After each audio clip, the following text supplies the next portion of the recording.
Hey boys, we back in the Apex with this one. Fighting Nerds, Carlos Prates taking on Neil Magny, the ultimate gatekeeper at 170. Fire main event. But the rest of the card is not looking too good, man. You got No Love fighting nobody. You got Karolina Kowalkiewicz. It's not too hot. But moving on, we're gonna start from the top, the main event of the evening. Neil Magny taking on Carlos Prates. Magny coming in as a plus 475 heavy underdog. Carlos Prates minus 670, man. Them fighting nerds dudes is taking over. Magny 37 years of age. Prates not as young as I thought, man. He's 31 years old. 6'3" Magny, 6'1" Prates. Magny with the ridiculous 80-inch reach in the welterweight division. Prates with also a ridiculous 78-inch reach in the welterweight division. The measurables match up. Prates has a clear advantage in the striking. And theoretically, Neil Magny should have the edge in wrestling. Give me your thoughts on it, E. Yeah, man, the main event of the evening. We're gonna switch things up this card, man. One of my favorite fighters to watch. Dude out here striking like Izzy Adesanya, talking Carlos Prates. And like you said, man, going up against the ultimate gatekeeper, Neil Magny. Just ask my boy Mike Malott, man. He knows all about him. It's gonna be a good test for Prates. It's gonna be interesting to see how he's able to control the threat of Magny's takedowns in the wrestling and how he fares up against the wrestlers in the division because we know he likes to strike, man. But that seems to be a good weakness for him, man. The wrestling does seem to be a key victory for Magny, but will he be able to take advantage? I hope Prates has been putting in that work because this can easily go left for him, man. This can easily go left. But my prediction, I like Prates winning this one, man. Dude has been on fire since joining the UFC. This is going to be a very good test for him. So I'm interested to see in the manner in which he wins. I think he wins this by TKO, man. Gets Magny out of there, bro. Yeah, man. Prates coming in rolling 10 fights in a row. Neil Magny's 2-3 in his last five. He lost his last fight by KO to the undefeated Michael Morales. Michael Morales is a problem. And before that, he fraud checked Mike Malott. And then before that, he lost to Ian Machado Gary.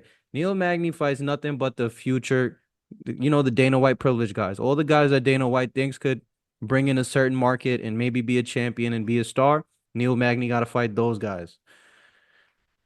Will he be able to take advantage of Carlos Prates in the wrestling? I don't think so. Carlos Prates is coming from the team where Kyle Barallo trains, Gene Silva trains, all these guys, Mauricio Ruffi, all these guys are extremely well-rounded. They seem like their gym is the next generation. They're doing a bunch of things that people aren't doing. Mauricio Ruffi is rolling through everybody he's fighting at lightweight. Kyle Barallo, who's supposed to be a grappler, just completely dominated Jared Cannonier in a striking match. Gene Silva destroyed Drew Dober on short notice, up a weight class, who Drew Dober doesn't get finished most of the time. He's extremely durable, Crimson That, Chin type of that dude. was an eye-opening victory for me. I was like, holy shit. Yeah, man, these guys, they're just on a roll. It's similar to what Izzy Adesanya and his team, City Kickboxing, when they came in, they were winning all their fights. Eugene Berriman was looking like the Godfather, man. And now these dudes that fight in nerds, man, it's a similar story, man. These dudes are coming in and they're taking over. Carlos Prates already main event of a fight night, minus 670 over a seasoned veteran Neil Magny. I think he gets it done, and I think he gets it done by knockout. He has a clear advantage in the striking. Neil Magny's super susceptible to leg kicks. Carlos Prates has all the kicks. He has the body kicks. He has the leg kicks. He has the head kicks. He has the elbows. He has the 12-6 elbows. He got the knees. He got the punches. He's a complete Muay Thai demon. He's a machine. He doesn't gas out if you're going to strike with him. If you try to implement the grappling, we don't know. Not many people have been able to implement grappling on him, so I don't know how his cardio is going to handle it. But I think he should be just fine against Neil Magny. It's not like he's a Dagestani or a D1 level wrestler. Carlos Prates, I think he's going to get the performance that the UFC is looking for. I think he gets that knockout victory. Neil Magny, man, salute to you. You're a G. You fight all the killers. But hey, man, I think Carlos Prates gets this done, and he gets it done in spectacular fashion. Yes, sir. Yes, sir. I think Magny's definitely gonna look to take advantage of that wrestling, but Carlos Prates, man, he trains with Kaio, bro. Kaio's a daggy killer, so I think he's gonna be ready. I think he's gonna be ready for that wrestling. 100%, man. Moving on to the co-main event of the evening. We have Cody No Love Garbrandt taking on Miles Johns in the bantamweight division. Miles coming in a four-fight unbeaten. He has the no contest against Dan Argueta. Other than that, he has three victories by decision. He is a decision merchant. 9 wins, 9 of his pro victories are by decision. Cody Garbandt, on the other hand, he's susceptible to getting knocked out, but if you don't knock him out, he's an absolute killer, man. He's so fast, so technical, has a lot of power in his hands. Very crisp wrestling, super technical wrestling. He doesn't really have submissions, but he can control you and implement it, get you thinking about it, and then it'll open up his hands. Cody Garbrandt, he lost his last fight to Dusko by rear naked choke, but Daiko is looking crazy in the bantamweight division. No shame in that. Miles Jones, on the other hand, man, I'm not too impressed with him. He's the slight favorite over Garbrandt. I think Garbrandt's gonna get this done, man. I think he's gonna show dudes, bro. If you can't knock me out, I'm about to style on you. Yeah, I agree, man. I like Cody No Love as an underdog pick in this one. Makes him a very, very interesting pick. Miles John, slightly favorite, coming off back-to-back wins over Douglas Silva, DeAndrade, and Cody Gibson, respectively. And we saw Cody Gibson last weekend, man. Dude's a beast. No Love was making a run in the division until they put him up against the bantamweight Figgy. And to be fair, man, most bantamweights in the world would have lost that fight. No Love had one of the greatest runs of all time leading up to that Dominic Cruz fight. Dude is a legend in the UFC. But I do like this stylistic matchup for Cody G, man. The fact that Miles John can't finish nobody, Cody G is tough, man. You got to put him out of there to finish him. I think Cody's gonna be able to neutralize the wrestling of Miles John and can mix in some takedowns as well. I like him as the underdog in this one, man. I'm gonna have to go to Cody No Love. I think he wins this by unanimous decision. Yeah, man, we're in agreement on the main and co-main. Moving on to the third fight of the evening, we have Poland's Karolina Kowalkiewicz taking on Denise Gomes. Gomes coming in as a heavy favorite, minus 430, Kowalkiewicz plus 320. Kowalkiewicz is 39 years old, and Denise is 24 years young. This is in Enough the said. women's strawweight division. And yeah, and just like you said, enough said, man. Straight up, I think I'm going with Denise Gomez. She clearly has the striking edge. Kovacevic prime came and went 5 years ago. It's been time to hang it up, but she's still able to get decision victories over these chicks. That's why she's still in the UFC. But I think Denise Gomez, she's not just your run of the mill lady. You know what I mean? I think she's a top 15. She's going to be a top 15 type of fighter in the women's strawweight division. I got Denise Gomez in this, and I think she wins by unanimous decision. Yeah, man. Denise Gomez is actually coming into this one over with a win over Eduarda Mora, who was undefeated before she fought her. So, I mean, Denise is actually 3-2 in the UFC. Let's She not has act a like, KO over Yasmin Urague, man. Denise yeah, is a killer. yeah. I was gonna say, let's not act like Denise Gomez is the truth. She's 3-2 in the UFC currently, but against the damn near 40-year-old Carolina, I think she got the advantage in this one, man. Not really much to be said. 15-year difference between these girls, man. You gotta go with the young prospect, 24 years old. This is a good level test for Denise, but I think she wins this by decision, man. Yeah, man. And moving on to the fourth fight of the evening, we have the Ultimate Fighter winner, Ricky Turcios, taking on Bernardo Sopaj from Sweden. Ricky Turcios, 31 years of age. Sopaj is 24 years of age. 5'9", Turcios taking on the 5'6" Sopaj. Sopaj with the 66-inch reach. Ricky Turcios with the 71-inch reach. Ricky Turcios coming in with a 3-inch height advantage and a 5-inch reach advantage. And he should have the edge in grappling as well, if I'm not gonna lie to you. Give me your thoughts on this, E. Yeah, man. The bantamweight Tony Ferguson, Ricky Turcios. Former Ultimate Fighter winner. He's only lost to Eamon Zahabi. He got submitted by Rosas Jr., which I don't know how that's gonna age, but Rosas Jr. is a beast in the grappling, man. Normally, I'd go with the UFC veteran in this one, the fighter with more experience. But Ricky Turcios, man, has been quite inactive for a couple years now. I think he's only fought once in the last 2 years. This would be his second fight. And on the other side, man, Bernardo Sopaj on the other side is coming into this one after getting finished by Vinicius Oliveira, who's pretty much beating all his UFC opponents. So no shame in that one. I like Bernardo in this one, man. I think he wins this one by decision. He needs to get his first UFC win under his belt. I think this is the fight. He's gonna get it done. He's gonna be locked in. I predict him to win by unanimous decision. Not too crazy. Yeah, man. If you take a deeper dive at Ricky Turcios' UFC record, he lost to Eamon Zahabi, who's on an absolute tear right now, and he lost to Raul Rosas Jr., who's a rising prospect in the 145 pound contender in the 145-pound division. He has elite grappling skills. and he's improving every day in the striking. He's super young. Ricky Turcios, I think he's a lot better than what people are giving him credit for. If you look on Tapology, 74% of the people on Tapology are going with Sopaj in this matchup. I don't know where that's coming from. Ricky Turcios is the Ultimate Fighter winner. He has good grappling. He's down to strike. He's a game opponent. He has the height advantage. He has the reach advantage.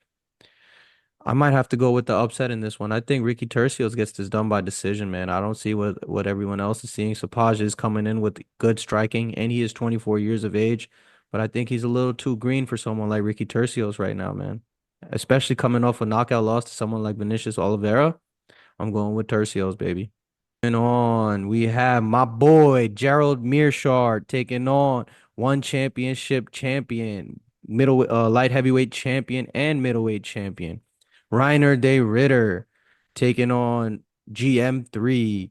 Reiner coming in as a minus 280 favorite, 34 years of age, so he's at about the end of his prime. He's still got like 2, 3 good years in him.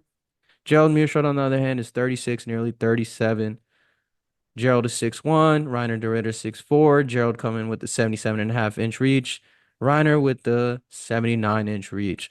Reiner definitely has the edge in the wrestling, I would say, and I think he has definitely has the edge in the striking over GM3. But GM3, man, so many submissions in the UFC. He's an absolute submission wizard.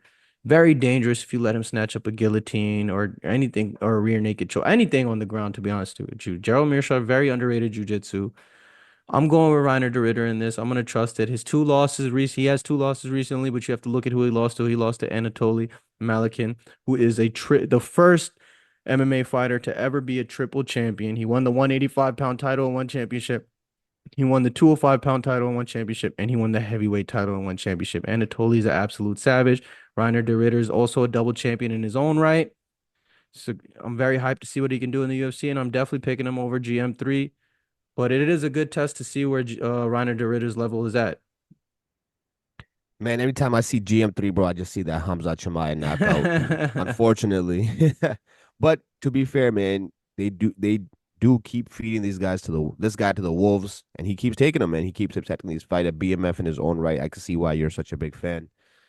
And he is a solid test to see where you're at. So I'm excited for Reiner's debut. You pretty much pointed out every other fact that I could have pointed out. So good on that. So I'm gonna have to go with the former one champion winning this one by submission, man. I think he makes a splash in his UFC debut. Yeah, man. Hopefully he gets it done, man. Because if he doesn't, man, all the casuals gonna be talking about Bellator, PFL, one championship, the minors. UFC is the majors. But hey, man, I think Reiner de Ritter is gonna look good, and I think he's gonna get it done. Moving on to the next fight of the night, we have Brazil's Luana Pinheiro taking on Canada's Gillian Robertson. Gillian Robertson has a lot of submissions in the UFC. She's on an absolute tear. She's 4-1 in her last five, and Luana Pinheiro is coming in with a two-fight losing streak.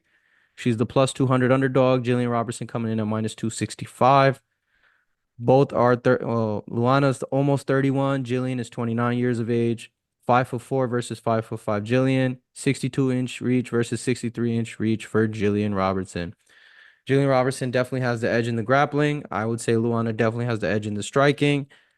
But Gillian Robertson's coming in with the momentum, man. I'm definitely gonna have to go in a striker versus grappler match. You always lean towards the grappler anyways, and the grappler's coming in with more momentum. I'm definitely going with Gillian Robertson, and I think she gets it done by submission. Yeah, man. I Part of me wants to go with Luana Pinheiro, the younger fighter, prettier girl. You know what I'm saying? For obvious reasons, I kind of want to go with her. But like you said, man, like you said, I just don't feel like her grappling is on the level of Jillian Robertson, and she's also on a two-fight losing skid. So I'm worried about going with her. I got Jillian Robertson winning this one by submission, man. I think she gets this one done. 9 submissions on her record. Solid grappler, man. Solid grappler. I'm surprised she didn't fight on last week's Canada card. Yeah, man, we're in agreement again. Moving on to the 170-pound division. Absolute banger fight. Nicolas Dalby taking on Zaleski dos Santos. Dalby's coming off a loss to Renat Fakhradinov, but it was a split decision. It could have went either way. Dalby's an absolute killer. Before that, he was on a big win streak, 4-fight win streak in the UFC. Zaleski, he's coming off a loss to Randy Brown decision, and he has a draw. He has a draw, majority draw against Renat Fakhradinov. So both guys have common opponents against Renat. Both of them gave Renat everything he could handle and more. Could have went either way. Both guys are absolutely unranked, uncrowned champions. And as far as unranked fighters go in 170, man, it doesn't get much tougher than Dalby and Zaleski. Dalby's 39, Zaleski's 37. So you got two old dogs, absolute dogs going at it. 5'11", both are 5'11". Dalby has the 1.5 inch reach advantage. Dalby, I would assume, in my opinion, he has the better wrestling. Zaleski would probably have the better striking, but Dalby's also a killer on the feet, man. Give me your thoughts. I'm gonna have to lean towards Dalby in this matchup. I think he grinds it out. It's gonna be absolute banger. It's gonna be bloody. It's gonna be war, and Dalby thrives in those kinds of situations, man. Yeah, man, Nicolas Dalby has never been finished before. Interesting fact, both of these fighters actually made their debut against each other, and Nicolas Dalby came away with a split decision victory, but this was way back, like almost 9 years ago. A lot has changed, but I think Nicolas Dalby's still a beast, man. 9 years in the UFC, still hasn't gotten finished. Zaleski de Santos on the other side, man, has fought some straight up killers. Renat Fakhodinov, my evil twin, went to draw with him. He does have a win over Nurmagomedov, Abu Bakr, though. Still, Nurmagomedov nonetheless. And then his last fight, man, he lost to the surging rude boy Randy Brown. Shout out to Queens, New York. You already know. I predict this one to be the fight of the night, man. But even though he's on the older side, I'm gonna have to go with Nicolas Dalby to win this one again. You can't go wrong with either pick in this one. It's literally a coin toss, which is why this could be the fight of the night. But Nicolas Dalby, man, getting this one done. I like it. Yes, sir, man. Shout outs to both fighters. They're absolute killers. Either way it goes, I'm gonna be happy, and when the fans are gonna be happy, man. Those dudes Yeah. are dogs. Moving on, we have Mansur, Abdul, Malik taking on Dusko, Todorovic. Mansur coming in 6-0, very green, 6-0. You don't see a lot of guys with that little experience in the UFC. He's coming in as a minus 375 favorite over Dusko. Dusko hasn't fought in almost 2 years, man. He lost his last fight was a knee injury against Leroy Duncan. Leroy Duncan was a hype prospect from the UK before he got fraud checked by Gregory Robocop Rodriguez. So I don't know how that loss looks even worse now. Mansur Malik 27, Dusko is 30 years old. Mansur 6'2", Dusko 6'1". Mansur with the ridiculous 80-inch reach in the middleweight division. That's like Israel Adesanya levels of reach in the middleweight division. That's absolutely crazy. Dusko with the 74-inch reach. Mansur training out of MMA Masters, Elite Gym. They produce a lot of good UFC fighters. The community mostly thinks Mansour is winning this by knockout. I am in agreement. He's a knockout machine. He's an absolute killer. In the UFC, he won his contender series fight by knockout as well. In the UFC, as of late, man, they've been looking for these guys that finish fights. A bunch of these new guys, they got 100% finish rate coming in. And I expect nothing less for him to keep that finish rate going against someone of Dusko Todorovic's elk. Give me your thoughts. Yeah, man, Dusko was the truth when he made his UFC debut. Dude was undefeated, but man, oh man, a lot can change in a matter of years. He's just been so inconsistent, and it feels like the UFC is looking to take advantage of that inconsistency and is looking to build up Mansur Abdul Malik. He's a younger fighter here, has a crazy reach advantage. Just the question will be if he is ready for this step up in competition, which I believe he is, showing, judging based off his contending series second round finish, which was a beautiful performance, man. I'm gonna have to go with Mansur to win this by TKO. I think he's gonna have the strength advantage, and I think he's gonna maul this dude, man. He looked very impressive in the contender series, so I have to go with Mansur Abdulmadik winning this TKO. Next up, we have Charles Radtke taking on Matthew Semelsberger in the welterweight division. Charles Radtke coming off a knockout loss to Carlos Prates, who's in the main event. No shame in that. Semelsberger is on a 3-fight losing streak, two by decision, one by KO to Uros Medic. Semelsberger is also 1-4 in his last five. I'm going with Charles Radtke in this matchup. I'm not gonna lie, it's for obvious reasons. Semelsberger's clearly on the downward spiral. He's probably gonna get cut after this loss. I'm gonna go Radtke by knockout. Yeah, man, Matthew Semelsberger. He is the taller, younger fighter here, and has the slight reach advantage. But like you said, man, he's actually lost his last three in a row. And Radka is the older fighter, but I feel like he has a strength advantage of this one.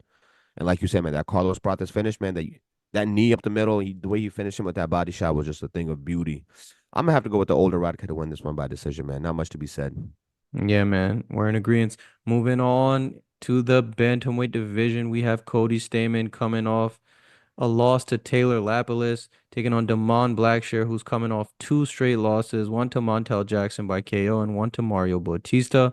Damon Blackshear, 14-7, coming in as a minus 250 favorite. Stamann is 35 years old, and as we all know, that's kind of the death touch age at the 135 pound in the smaller weight classes. Damon Blackshear, they're both on 2 fight losing streaks. So somebody's gonna snap their losing streak. I'm going with the younger fighter in this, Damon Blackshear. He has the edge in the grappling, in my opinion. I think he'll get it done. Yeah, man. I think you were. I felt like you were gonna go with Cody Stamann there for a second. The thing Nah, with nah. Demol Blackshear, man, people have been hyped on this dude since he came to the UFC, but unfortunately for him, his UFC debut was against Yusuf Zalal, and we know he's the beast from last weekend's card. That fight actually ended in a draw against Yusuf, and then he ended up losing to Farid Basharat, you already know I'm hyped on. I'm very big on him. So what a way to enter the UFC, two killers back to back. He's currently was it 2 wins, 3 losses, and 1 draw in the UFC, but and he's coming into this one with on 2 fight losing streak. Like you said, must win for him. Statement as well. 2 fight losing streak. Another must win for him. So I think this one could be the fight of the night. You know, these dudes gonna come out fighting for their lives, fighting for their jobs. Cody Stamann has been in the UFC forever, and he's fought the who's who in the bantamweight division. But that being said, man, I'm gonna have to go with the favorite in this one, Damon Blackshear, winning this one via submission. He's younger, taller, has a sizable reach advantage. Cody Stamann don't get finished on the feet, but I think Damon will be able to take advantage of the grappling, and I think he's gonna win this one by submission. Moving on to the next matchup, we have Melissa No Mess Mullins taking on Claudia Segula in the women's bantamweight division. Both fighters are relatively unknown. Melissa Mullins is 1-1 in the UFC. She's relatively new. And Claudia Segula, on the other hand, this is her UFC debut. Not too much is known about either fighter. We do know Melissa Mullins is grappling heavy. She's pressure heavy. She likes that French grappling. Segula, she definitely has the edge in the striking over Mullins. But not much else is known. Segula's 25 years old. Mullins is 33. Who you got in this matchup, E? Yeah, I mean, I think Melissa Mullins has the advantage in this one, having actually UFC like actual UFC experience. She is fighting the younger prospect, but I'm afraid Claudia is not ready for this step up just yet. To be fair, looking at her record, man, both these girls are 6-1. But if you look closely, man, Claudia, everybody she's beaten has a combined 0 wins on their records. If you look it up, you gotta look that fact up. So this was an easy prediction for me. I'm gonna have to go with the slight favorite Melissa Mullins to win this one via unanimous decision, man. Yeah, no, she definitely fought people that have victories on their record. I don't know how true that is, All the but fighters that she's beaten have 0 wins combined. let me see this. There's no way, bro. Get the fuck out of here. Are you really serious right now? 100%.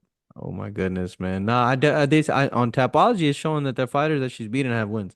But hey, man, we're not gonna dwell on that. I'm going Claudia Segula on the upset pick. I think she'll win this. She'll dominate the striking. Melissa Mullins is grappling heavy, but that doesn't mean her grappling is good, man.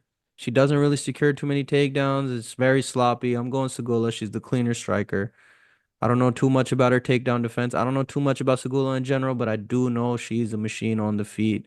A lot of people are hyping her up, saying that she's very Chris Striker. I'm going Segula in this matchup. Moving on to the second fight of the night, Cortavius Romeus. Say that with me again. Cortavius Romeus taking on Gaston Bolaños. Cortavius coming in as a minus 175 favorite. Cortavius, we've seen he throws a lot of leg kicks, good hands, and he has a lot of submissions when he gets to the mat. The wrestling, we've seen Cortavius, he's been able to get taken down. His wrestling defense and all that. His wrestling in general isn't all that. Bolaños, his wrestling as well isn't all that. Bolaños been submitted multiple times. Both guys like to strike, but the difference is Romeus is a little more well-rounded. He has submissions, and Bolaños tends to get submitted. I'm going Cortavius in this matchup, and I think he gets it done by submission. Yeah, man. Cortavius, after initially losing on the contender series, he went back in the gym, put in that work, got a second chance on the contender series, and finally got a contract. So he's finally making his UFC debut. Gaston on the other side, coming off a loss to Marcus McGee, who seems to be beating everybody, man. So no shame in that. So if I'm not mistaken, this dude has pretty much made his professional debut in Bellator. I feel if you go down his card, Yeah, he's from Bellator. He's a Bellator he's guy. from Bellator, right? Yeah. So what I am worried about for Gaston is that he's coming off his first knockout loss. So I'm interested to see how he's gonna respond, how he comes back from that. But my prediction, man, I'm gonna have to go with the favor in this one, man. I think Cortavius can win this one even by submission. Yeah, man, you know Uncle Dana's not gonna let a Bellator guy get any victories in the UFC. So you know he gave him Aaron Phillips as a debut. He got the upset in that one. Then he gave him Marcus McGee, another killer, and now he gave him another killer in Cortavious Romeos, man. Dana don't play, man. If you from Bellator, man, look at Charles Oliver, look at Michael Chandler, man. Look at all the guys he making Michael Chandler fight, man. He don't give a shit about these Bellator guys. Moving on to the first fight of the night, we have supposed to have taken on Brian Battle in the tough finale, but he pulled out Trayshawn Gore taking on Shara Bullet victim and Antonio Tricoli. Trayshawn Gore, man, he was undefeated, only 4-0 in the Ultimate Fighter. He lost to Brian Battle by decision in the UFC. And then he lost to Cody Brundage, who was a Bo Nickel victim by KO. But he has his latest fight. He got Josh Friend by submission. But hey, man, who hasn't submitted Josh Friend bum ass? On the other hand, Antonio Tricoli, he's not really a UFC level guy, man. His UFC debut was against Charles Bullet, and he got smoked. At least Trayshawn Gore has one victory in the UFC. I'm gonna go Trayshawn Gore, man, in this matchup, and I think he knocks him out. He has a lot of power, and he's shown he has good, decent wrestling. I'm not gonna say he has good wrestling. In the Brian Battle fight, he was able to hurt Brian Battle. He dropped Brian Battle. He lumped him up. But Brian Battle just threw too much volume and he had the wrestling edge on Trayshawn Gore. Trayshawn Gore seems to be improving each fight. I'm going Trayshawn Gore in this matchup, and he's also the slight favorite. Yeah, I'm gonna have to agree with you, man. Brian Battle is a tough fight for anybody in that division. Dude is a straight up beast. And Trayshawn Gore, his only two losses of his career are in the UFC, 1 and 2 in the UFC currently. So I know he needs this win for sure. Dude trains out of American Top Team. My issue with Tricoli, man, I feel like he doesn't have the wrestling for this one. He is the taller fighter here, has the reach advantage, but I think Trayshawn Gore, Chicoli's 0-1 in the UFC. and I think Trayshawn Gore is 1 and 2. Oh, okay. You were talking about Yeah, Trayshawn Gore. Yeah, yeah, yeah, okay. yeah. So yeah, I don't think he's gonna play that game, that striking game with him. I think he's gonna take him down, control him for the fight. So I predict an easy Trayshawn unanimous decision victory. I'm gonna have to go with the favorite in this one. I I, Yeah, I am not comfortable with that Cody Brundage loss, man. How you lose to Cody Brundage, but whatever. yeah, man. Cody Brundage, man. He's a one pump chump, man. If he don't get you out of there quick, man, it's going downhills fast, man. But Trayshawn Gore, he's also a super powerful, super explosive kind of fighter. And I think he's gonna have the edge on someone like Tricoli. Tricoli was kind of a punching bag against someone like Char Bullet. He didn't move at all. I think Trayshawn Gore, he's gonna be able to hurt him. Trayshawn Gore was able to hurt someone like Brian Battle. He's definitely gonna be able to hurt Antonio Tricoli. I got Trayshawn Gore. That's Full Guard MMA, and these are our picks on UFC Apex, Magny versus Prates. And if you like our picks, if you dislike our picks, if you disagree with our takes, if you want to talk shit, comment on the video, like, subscribe. We want to build an MMA community. We want to talk with you guys. We want to connect with you guys about the sport that we all love. And hey, man, if you want to hate, we're open to that as well. Yes, sir. That's Full Guard MMA. And we out of here.